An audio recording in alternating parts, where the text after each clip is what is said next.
In June 1972, during a tense New York press conference, a reporter smirked and asked Elvis if he really believed all that gospel stuff.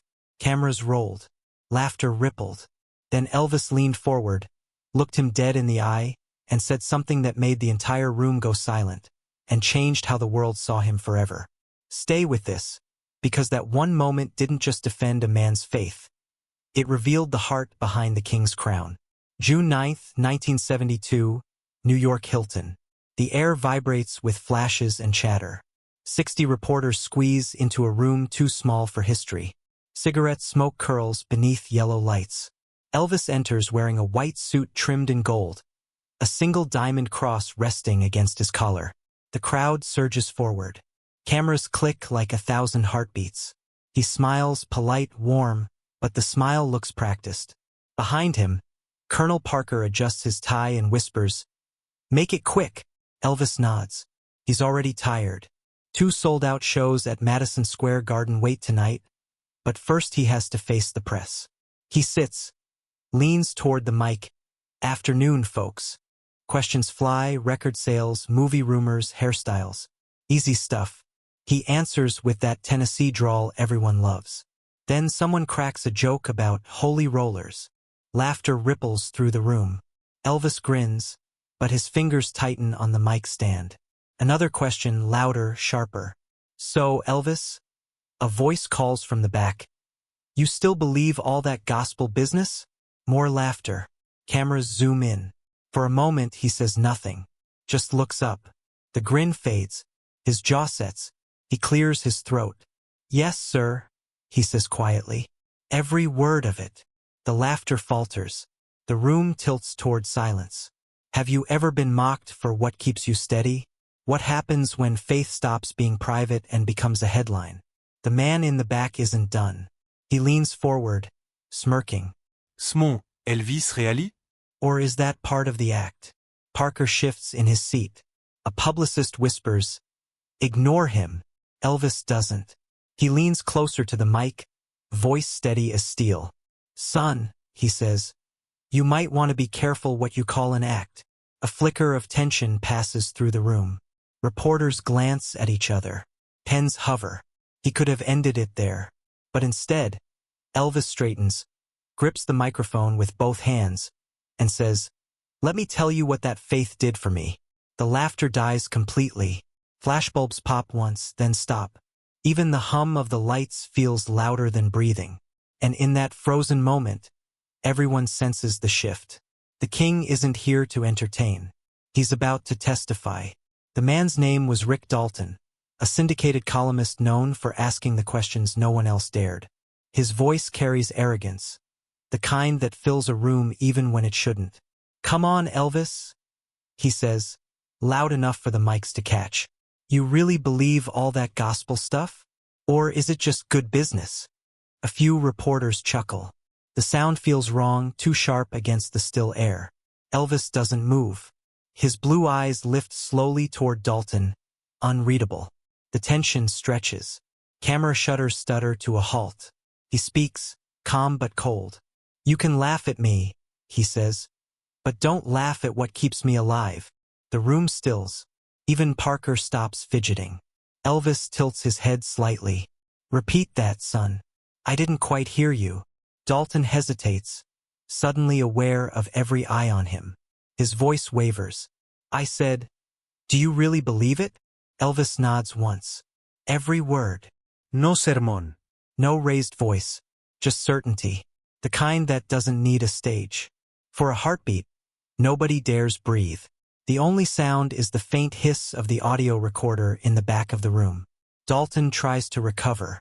"I just meant, religion's good PR for a Southern boy." Elvis leans forward, elbows on the table. "It was good medicine for a poor boy," he says softly. "That's the difference."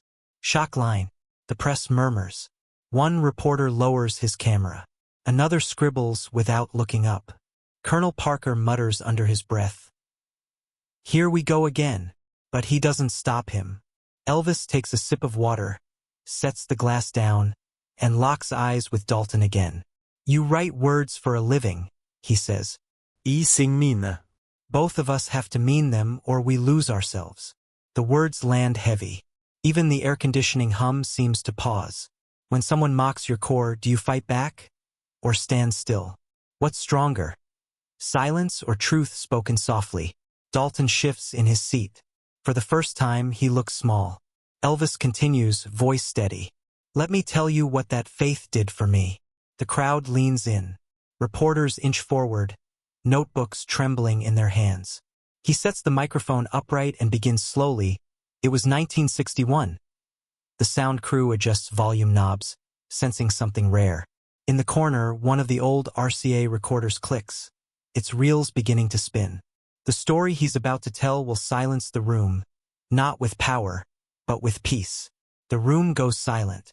Even the sound of film reels spinning seems to hesitate. Elvis adjusts the mic slightly. It was the winter of 1961. He begins, voice low but steady. I was alone in my house in Bel Air.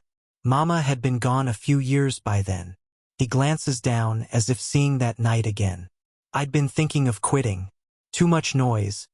Too many people who wanted the crown but not the heart. A few reporters shift uncomfortably. Dalton stares at his notepad, pretending to write. Elvis continues. That night, I turned on the radio. Out of nowhere came her favorite hymn, Peace in the Valley. I hadn't heard it since her funeral. His voice cracks, barely. And I prayed, Lord, if I'm meant to keep doing this, give me a sign. He pauses. The room holds its breath. The next morning, he says, I got a letter from a soldier in Germany. Said he was ready to give up on life. But he heard that same song I recorded years earlier. Said it gave him enough hope to see one more sunrise. The silence deepens. Even the photographers lower their cameras. That's when I stopped singing for charts, Elvis says quietly. I started singing for people. Shock line. The words hit harder than any headline could. You can feel the change in the room. The reporters aren't covering a star anymore. They're watching a man trying to explain why he still believes in something bigger than applause. Elvis leans back, breathing slow. That faith, he says, pulled me through when fame tried to eat me alive. Dalton swallows, face pale. His pen doesn't move. What happens? Elvis asks softly. When the world gives you everything, but you lose your soul. A young photographer whispers. He's not talking to us anymore. He's talking to himself. The sentence ripples across the room like truth wrapped in static. Elvis straightens his jacket, eyes glinting beneath the harsh light. You can call it gospel. You can call it weakness. But I call it survival. The reporter from Time magazine lowers his tape recorder. Mr. Presley, he says, voice shaking. Thank you. Elvis nods once. Don't thank me, son. Just remember who gave you your breath. Every flashbulb feels intrusive now, like lightning in a church. He leans into the mic again, quieter this time. I don't sing to be perfect. I sing to keep from falling apart. What happens when honesty disarms cynicism? How do you measure worth, applause, or meaning? A tear slips down the cheek of one of the older journalists, though he hides it behind his camera. And then a soft sound. A chair slides. From the front row, a woman stands. Her notebook trembles. Her eyes are wet. Elvis looks up. The room that started with laughter is now a cathedral of silence. The woman in the front row rises slowly. Her press badge glints under the lights. Marjorie Kane, Life magazine. Her voice trembles. Mr. Presley, she says softly. I need to say something. All eyes shift to her. Flashbulbs stop clicking. The room feels sacred, like the pause before a hymn. She takes a shaky breath. My husband was killed in Vietnam, she begins. When they sent his things home, there was a dog tag around his neck. On the back, he'd scratched one line. How great thou art. Gasps ripple across the room. Elvis freezes, his lips parting slightly. Marjorie's hands shake. He used to play your version every Sunday before he shipped out. Said it made him feel brave. For a moment, Elvis looks like a man hit by lightning. He stands, slowly, carefully, then steps down from the stage. The guards tense, but he waves them off. He stops in front of her, voice barely above a whisper.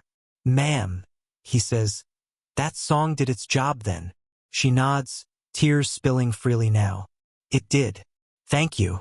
Elvis reaches out, takes her hand in both of his. The cameras flash again, but this time no one's chasing a headline. They're witnessing a moment too human to frame. He looks at the crowd. "You ask why I believe," he says quietly. "Because I've seen what hope can do for people who've lost everything." His words echo through the microphones, clear and steady. Parker bows his head. Dalton lowers his eyes. He continues, voice gaining strength. "If you think faith is weakness, maybe you've never needed saving. I have." Shock line. The entire room holds its breath. He lets go of Marjorie's hand and steps back toward the mic. "I ain't here to convince anyone," he says. "But I know what pulled me out when the lights got too bright." The reporters exchange glances. No one dares interrupt. The once cynical crowd now listens like parishioners in an unplanned sermon. Would you have had the courage to speak kindness into mockery? Could you show grace with the world watching? Marjorie wipes her face and sits down slowly. The tension that filled the room a moment ago is replaced by something heavier. Reverence. Elvis takes one last look at her, then turns back to the podium. His voice breaks, but his eyes are clear. "If faith got that man through a war," he says, "then it's good enough for me." A single clap breaks the stillness.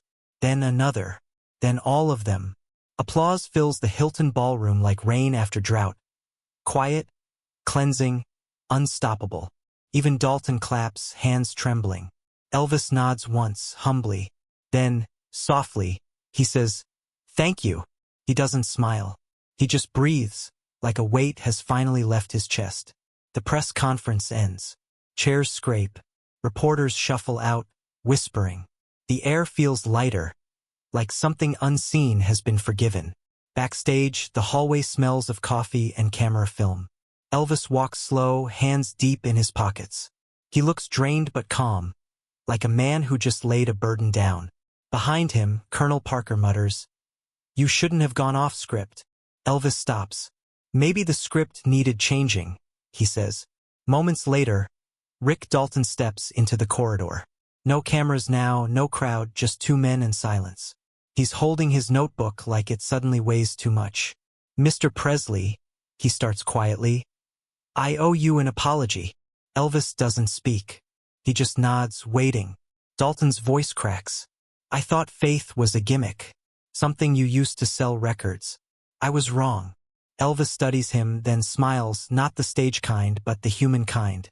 He reaches into his jacket and pulls out a small, worn Bible. The cover's soft from years of use. Initials EAP pressed in gold. He holds it out. "Here," he says. "Take it." Dalton hesitates. "I can't." "It's not about the book," Elvis interrupts gently. "It's about remembering you're loved, even when you don't deserve it." Dalton stares at him, then takes it. His eyes glisten. No cameras flash. No one records. But that's the moment that sticks, the one without applause. A week later, Dalton's column runs in over 120 papers nationwide. The headline reads, "The Day Elvis Preached Without Preaching."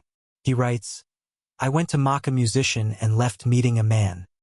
He spoke no sermon, but I walked out believing in grace." The response is explosive. Fans flood RCA with letters thanking Elvis for standing up for something real. Radio stations replay his gospel tracks. Old critics issue quiet retractions. Elvis never mentions the article. When asked about it months later, he simply says, "I just told the truth. That's all." Shock line. Forgiveness hit harder than any headline. What does forgiveness look like when you could humiliate someone instead? How do you heal an insult without breaking your own peace? That winter, Dalton visits Graceland anonymously. No press, no entourage. He leaves a small bouquet of lilies at the front gate with a note tucked underneath. "You were right." Security finds it the next morning, hands it to Elvis.